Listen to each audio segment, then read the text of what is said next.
हिंदी कहानियाँ सुनने के लिए चैनल को सब्सक्राइब कर लीजिए। आज की कहानी है रक्षाबंधन। एक समय की बात है, किसी नगर में एक साहूकार के 3 बेटे और 3 बहुएं रहती थी।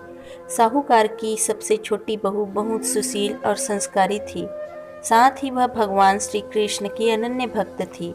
सावन के महीने में साहूकार की दोनों बहुएं रक्षाबंधन के त्योहार पर अपने अपने घर जाने की तैयारियां करने लगी।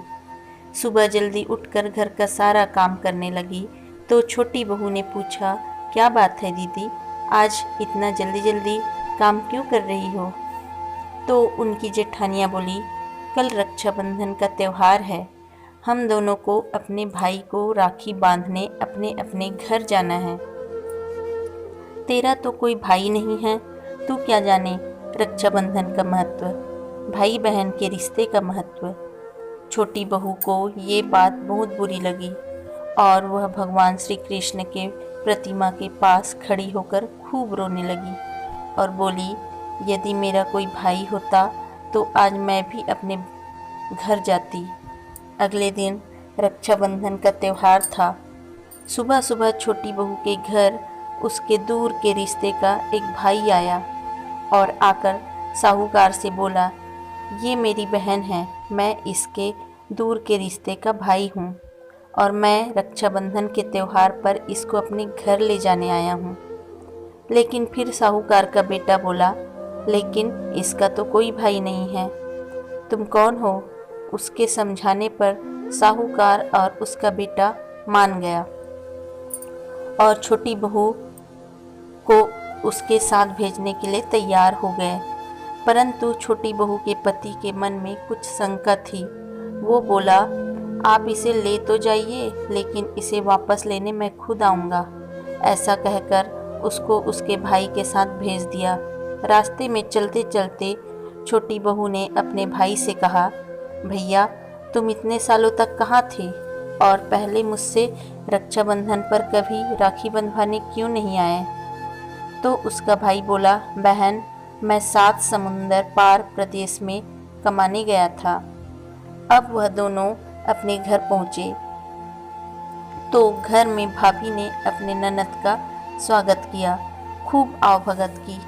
फिर उन्होंने रक्षाबंधन का त्यौहार मनाया। ऐसे ही हंसी खुशी समय बीतने लगा। एक दिन छोटी बहू का पति उसे लेने उसके घर आया। महल जैसा घर और ऐसो आराम देखकर वो चकित रह गया। भाई और भाभी ने उसका खूब आवभगत करी और अगले दिन सुबह सुबह भाई और भाभी ने उसे उसके घर के लिए रवाना किया। विदा करते समय उसे खूब सोना चांदी हीरे दिए। थोड़ी दूर जाने पर छोटी बहू का पति बोला, अरे मैं गलती से अपना कुर्ता वहीं भूल आया हूँ। तब वह बोली, कोई बात नहीं, आपका कुर्ता तो पुराना था, इतनी दूर वापस जाएंगे तो घर पहुँचते पहुँचते अंधेरा हो जाएगा। लेकिन उसका पति बोला, नहीं, मैं वापस जाकर अपना कुर्ता ले ही आता हूँ। ऐसा कहकर वो दोनों अपने भाई के घर वापस गए। जैसे ही भाई के घर के पास पहुँचे तो वहाँ उन्होंने देखा भाई के महल जैसे घर के जगह पीपल का एक पेड़ है और उस पेड़ पर छोटी बहू के पति का कुर्ता टंगा है। यह देखकर वह बहुत नाराज हुआ और अपनी पत्नी से बोला, ये क्या काला जादू है? कौन था वो जो तुम्हारा भाई बनकर तुम्हें यहाँ लेकर आया था? मुझे तो शुरू से ही शक था, इसीलिए मैं तुम्हें लेने आया था। बता कौन था वो? ऐसा कहकर वो छोटी बहू को बहुत डांटने लगा। इतने में तेज प्रकाश के साथ भगवान श्री कृष्ण वहाँ स्वयं प्रकट हुए और बोले, मत डांटो इसे, ये मेरी बहन है।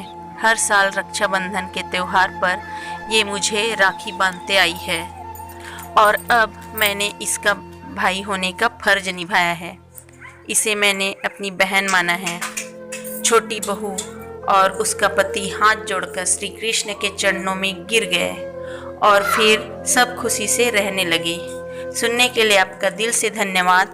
पसंद आया है तो लाइक कीजिए, चैनल को सब्सक्राइब कर लीजिए।